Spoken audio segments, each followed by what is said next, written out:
تو یہ جو باڈی اسٹفنس، ایسے لگے گا باڈی ہماری بہت ریجڈ سی ہو رہی ہے، سخت ہو رہی ہے، ہاتھ نہیں ہلایا جا رہا، بازو نہیں ہلایا جا رہا، یہ کیوں ہوتی ہے؟ اس کی کیا ریزن ہے؟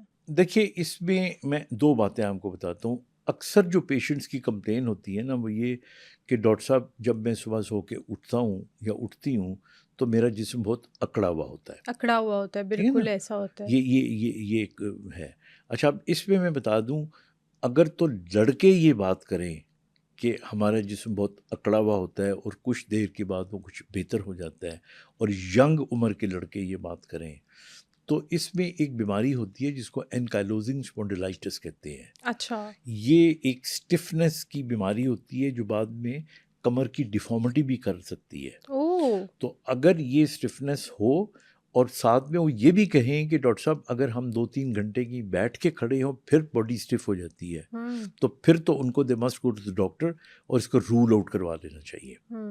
اچھا عام جو سٹفنس ہے، تھوڑی بہت سٹفنس، وہ تو بہت سے لوگوں میں ہو سکتی ہے، جس کی مین وجہ جو ہے وہ 3 ہیں. اس کی ایک وجہ یہ ہے کہ اگر آپ کو انگزائٹی ہے، نیند ٹھیک نہیں ہے. اب نیند ٹھیک کے 2 مطلب ہوتے ہیں، ایک کوانٹٹی آف نیند اور ایک کوالٹی آف نیند. مطلب آپ کہہ رہے ہیں کہ نہیں نیند تو بہت اچھی ہے، میں 8 گھنٹے سوتی ہوں، بالکل بالکل. لیکن وہ 8 گھنٹے میں جو کوالٹی آف سلیپ ہے وہ صرف 2 گھنٹے کی ہے، 3 گھنٹے کی ہے. ہم کبھی اس پہ پوری تفصیل سے بات کر سکتے ہیں کہ نیند کیا ہوتی ہے، کیسی ہوتی ہے. بالکل ٹھیک ہے. خواب آتے ہیں جن کو ان کی نیند اچھی ہوتی ہے، یہ بے خوابوں کو اچھی ہوتی ہے. تو کوالٹی آف نیند ٹھیک نہیں ہوگی تو باڈی اسٹفنس ہوگی.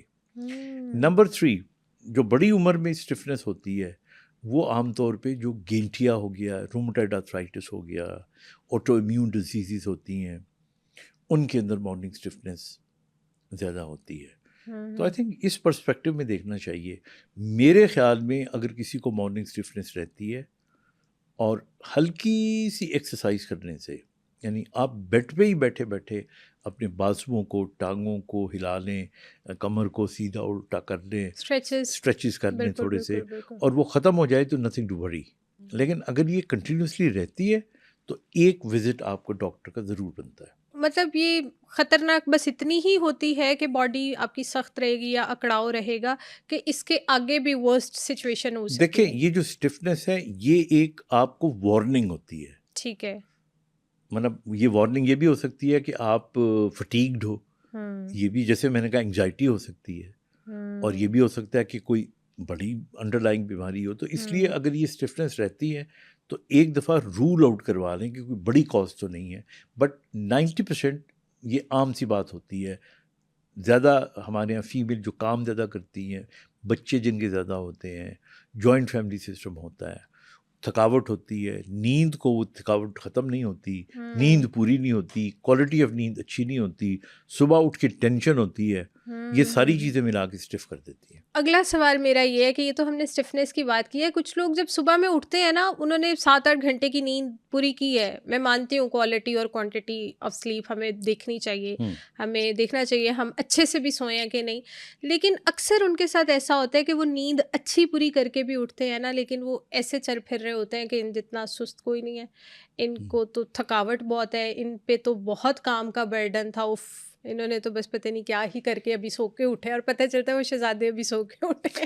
تو وہ تھکاوٹ بہت زیادہ فیل ہوتی ہے. تو یہ کیوں ہوتا ہے کہ آپ نیند پوری بھی اچھی کرتے ہو لیکن تھکاوٹ نہیں ختم ہوتی؟ نہیں، یہ جو لفظ آپ نے استعمال کیے نا شہزادے، تو شہزادے تو ایسے ہی ہوتے ہیں وہ تو بغیر کام کیے ہوئے بھی سارا دن ڈھیلے ڈھیلے پھرتے رہتے ہیں. تو تو یہ اس لیے پوچھنا چاہ رہی ہوں کہ ان کے نہیں، اندر کیا چینجز ہوتے ان کی ہیں؟ چینجز ہوتی ہیں کہ ان کا جو شہزادہ پن ہے اس کو کم کیا جائے. ان کو جیسے ہم لوگ آرمی کے کالجز میں گئے تھے، کیڈٹ کالجز میں گئے تھے، ان کو ضرور اگر ایسے بچے ہیں 13-14 سال کے تو ان کو آرمی کے کیڈٹ کالجز میں بھیجیں. وہ 5 سال وہاں پہ رہیں گے تو بالکل بندے بن کے نکل آئیں بندے گے، بن کے نکل آئیں گے. شہزادہ پن ختم ہو جائے. نہیں، کہنے کا مطلب یہ ہے، you see there are a lot of factors that make you slow in life. جو تو بہت کامن ہے، ان کے اندر تو ڈپریشن ہے، لیک آف سلیپ، یہ ساری باتیں ہو گئیں. لیکن کچھ بیماریاں بھی ایسی ہوتی ہیں جن کے اندر آپ ڈھیلے رہتے ہیں. خاص طور پہ بڑی عمر کے لوگوں کے اندر اگر یہ آئے تو ڈپریشن کے علاوہ اور بہت سی جس میں آپ سلو ہو جاتے ہو، پارکنسن ڈیزیز ہوتی ہے، یہ کیا ہوتا ہے؟ مطلب یہ بھی ایک راشے کی ایک بیماری ہوتی ہے. اچھا. That needs to be discussed in length, لیکن اس میں موومنٹ ساری سلو ہو جاتی ہیں. اچھا. پھر اسی طرح ہماری مسلس کی بہت سی بیماریاں ہوتی ہیں جن کے اندر you are very slow, because آپ ایک دم جلدی اٹھ نہیں سکتے, جلدی کوئی کام نہیں کر سکتے. تو اگر آپ کو لگے کہ واقعی, جس طرح آپ نے لفظ اگین میں اس کو شہزادے کا استعمال کروں گا, کہ اگر وہ ٹھیک ٹھاک ہے, کچھ بھی نہیں ہے اس کو, تو پھر ضرور چیک کریں کہ بھئی یہ رات کو کتنی دیر تک فون سنتا یا کرتا رہتا ہے. ٹھیک ہے, دن میں کوئی گیم بھی کھیلتا ہے کہ نہیں کھیلتا. دیکھیں نا, آپ ایکٹیو ہوگے تو ایکٹیو رہو گے نا. سو لائف اسٹائل میں بس وہ ایکٹیویٹی, اسپورٹس ہونی چاہیے اور کمپیٹیٹیو اسپورٹس ہونی چاہیے. لیکن اگر پھر بھی آپ کو لگتا ہے تو پھر یہ 4-5 بیماریاں جن میں نے کہا, بڑی عمر میں پارکنسن ڈیزیز ہو گئی, مایوپیتھی ہو گئی, رومٹائڈ ہو گیا, اور اس کے علاوہ آپ کو بڑی سمپل سی چیز ہے انیمیا, بلڈ کی کمی, ہیموگلوبن کی, عورتوں میں خاص طور, کیونکہ ان کے اندر ہیموگلوبن لیول ویسے بھی پیریڈس کی وجہ سے کم ہوتا ہے, تو وہ نہیں ہونی چاہیے. وائٹامن ڈی کی کمی, that also makes you lazy. ٹھیک ہے, پھر اس کے بعد B12 کی کمی. تو یہ ساری چیزیں پھر دیکھنی چاہیے. اور میں یہاں پہ فائدہ اٹھاتے ہوئے آپ کے پروگرام کا یہ کہوں گا, پلیز گھر کا کھانا کھایا کریں. یہ جو ہم نے آرڈرز کرنے شروع کر دیے نا, ہم کارب لے رہے ہیں, صرف کاربوہائیڈریٹس لے رہے ہیں. اتنے بڑے بڑے برگر ہوتے ہیں, بالکل ایسا, ان کے اندر چھوٹا سا ایک پیس ہوتا ہے چکن کا یا بیف کا. So, I mean, it's not good. It's not good for health.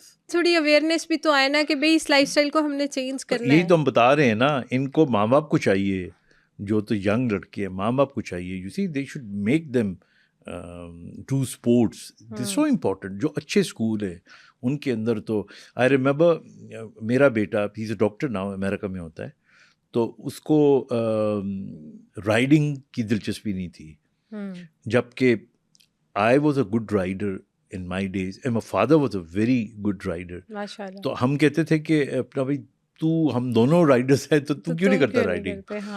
تو وہ پھر my wife use to go early in the morning, اس کو منہ بنا ہوا ہوتا تھا, اس کو لے جا کے ایکشن میں پڑتا تھا وہ, تو ان کا رائڈنگ کروانی. اور کرتے کرتے نتیجہ یہ نکلا کہ ابھی اس وقت 2 سال پہلے وہ پوری دنیا میں as a rider 7th number پہ, ہی is number 7 in the world. ماشاءاللہ ماشاءاللہ. ان دا لانگیسٹ ریس. اور آپ کو پتہ ہے وہ کتنی لمبی ریس ہوتی ہے؟ کوئی 100 کلومیٹر کی نہیں ہوتی, 1000 کلومیٹرز. ماشاءاللہ ماشاءاللہ. And you see that's how you know we pushed him into riding, we pushed him into swimming. اور کچھ نہیں ہوتا, آپ گلی محلے میں کرکٹ کھیلیں.